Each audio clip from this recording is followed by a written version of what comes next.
Bismillahirrahmanirrahim. Assalamualaikum warahmatullahi wabarakatuh. Perkenalkan, nama saya Mariana, mahasiswi dari Fakultas Kesehatan Masyarakat, Konsentrasi Kesehatan Lingkungan, Universitas Halu Oleo, angkatan tahun 2018. Baik, pada kesempatan ini saya akan membahas tentang antropometri, food recall 24 jam, dan semi FFQ. Nah, langsung saja yang pertama yaitu antropometri. Antropometri berasal dari kata antropos dan metros. Antropos artinya tubuh dan metros artinya ukuran. Jadi, antropometri adalah ukuran tubuh. Antropometri juga dapat diartikan sebagai salah satu metode yang digunakan untuk menilai status gizi seseorang. Nah, pada praktikum antropometri ini dilakukan pengukuran pada berat badan, tinggi badan, dan ukuran lingkar lengan atas. Langsung saja, yang pertama, pengukuran berat badan. Cara melakukan pengukuran berat badan yaitu, yang pertama, periksa timbangan yang akan digunakan apakah sudah menunjukkan angka 0 pada keadaan seimbang. Kemudian, timbangan harus ditera terlebih dahulu dengan menggunakan beban yang diketahui beratnya dengan pasti. Kemudian yang kedua, responden yang ditimbang melepaskan alas kaki ataupun barang-barang lain yang mengganggu pengukuran. Kemudian, responden dipersilahkan untuk berdiri tegak di tengah timbangan. Setelah itu, catat hasil dari berat badan responden tersebut. Nah, karena di sini tidak adanya alat ukur berat badan, maka saya melakukan wawancara kepada responden saya mengenai berat badan terakhir diukur oleh responden. Nah, berat badan yang telah dilakukan terakhir kali oleh responden atas nama Nursia yaitu 70 kg. Selanjutnya yaitu pengukuran tinggi badan. Cara melakukan pengukuran yaitu, yang pertama, responden terlebih dahulu melepaskan alas kaki ataupun alat lainnya yang dapat mengganggu proses pengukuran. Untuk lebih jelasnya, dapat kita lihat video berikut ini tentang cara melakukan pengukuran tinggi badan dan lingkar lengan atas.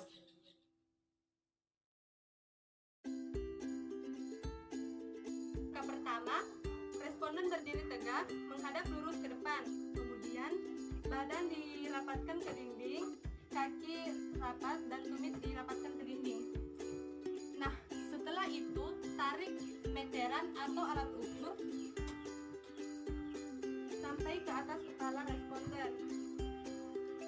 Nah, setelah itu catat hasil dari tinggi badan responden tersebut.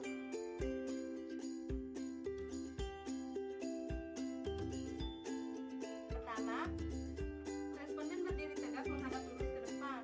Kemudian, siku dilipat 90 derajat. Selanjutnya, tentukan nilai tengah antara pangkal bahu sampai dengan pangkal siku. Beri tanda pada nilai tengah. Setelah itu, lingkarkan pita ukur atau meteran sesuai nilai tengah.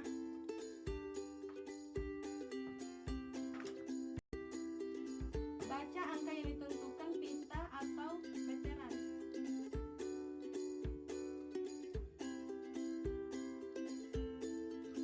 Nah, ini adalah hasil pengukuran antropometri dari salah satu responden yaitu atas nama Nursia, yang dimana beratnya 70 kg, tinggi badan 160 cm, ukuran lingkar lengan atas yaitu 34 cm.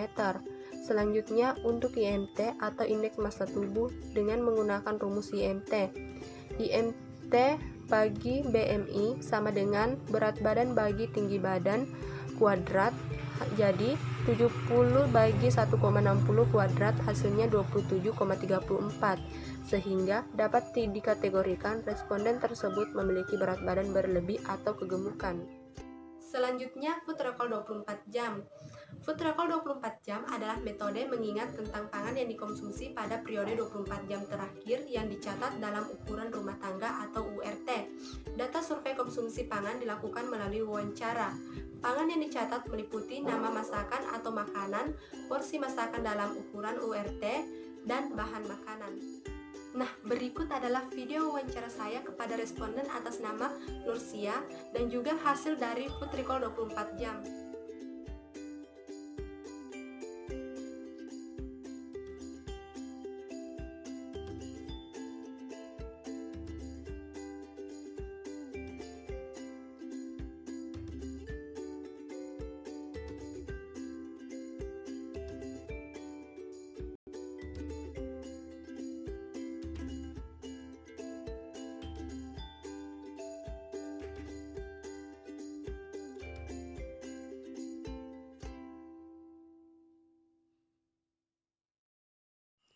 Inilah hasil asupan gizi yang diperoleh dari aplikasi NutriSurvey pada hari pertama dan hari kedua. Selanjutnya, hitung rata-ratanya dengan menjumlahkan hari pertama dan hari kedua dan dibagi dengan masing-masing item, yang dimana item ini pembagiannya berbeda-beda, seperti energi dibagi 2, protein dibagi 4, lemak dibagi 9, dan karbohidrat dibagi 4.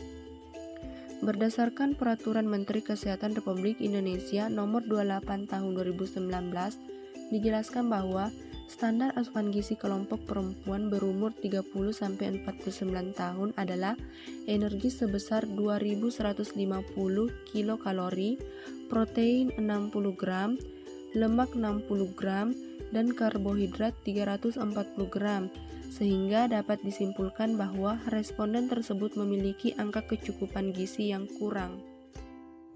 Yang terakhir yaitu semi FFQ. Semi FFQ adalah metode frekuensi makanan yang telah dimodifikasi dengan memperkirakan atau estimasi URT dalam gram. Pada semi FFQ, skor zat gizi yang terdapat di setiap subjek dihitung dengan cara mengkalikan frekuensi setiap jenis makanan yang dikonsumsi yang diperoleh dari data komposisi makanan yang tepat.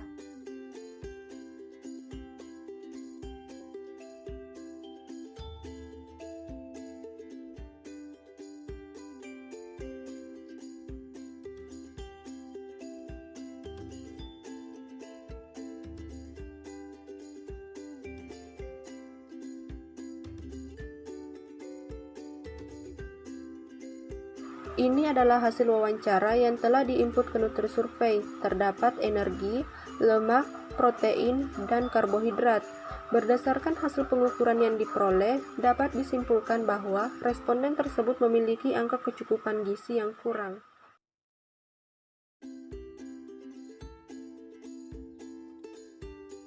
Nah, ini adalah hasil perhitungan semi FFQ secara keseluruhan.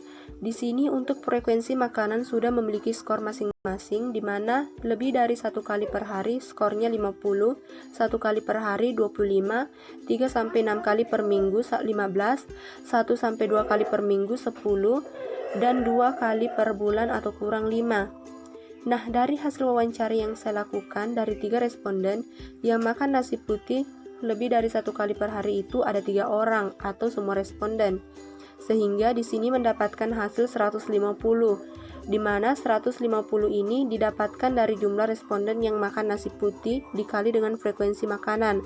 Jadi 3 kali 50 hasilnya 150. Selanjutnya untuk jumlah. Di sini jumlah yang pertama didapatkan 150 karena diambil dari hasil jumlah responden yang mengonsumsi makanan dikali dengan frekuensi makanan. Kemudian untuk skor. Skor di sini yang pertama adalah 50. 50 ini didapatkan dari jumlah yang dikalikan dengan jumlah responden. Jadi 150 dibagi 3 hasilnya 50. Kemudian selanjutnya interpretasi. Nah, kenapa kita bisa mengetahui dalam interpretasi ini baik atau kurang? Caranya yaitu pertama, untuk jumlah terlebih dahulu kita jumlahkan secara keseluruhan. Nah, di sini setelah saya menjumlahkan semuanya, saya mendapatkan total sebesar 1065. Nah, jumlah rata-rata ini kemudian dibagi dengan jumlah responden. Karena responden saya 3 orang, jadi 1065 dibagi 3 hasilnya 335. Kemudian jumlah rata-rata ini dibagi lagi dengan jumlah makanan. Karena di sini jumlah makanan yang dikonsumsi responden saya ada 19, jadi 335 dibagi 19 hasilnya 17,63. Jadi skor rata-rata frekuensi makanan konsumsi bahan makanan yaitu 17,63. Nah, kembali lagi ke interpretasi tadi. Di sini yang pertama kita katakan baik karena memiliki skor 50.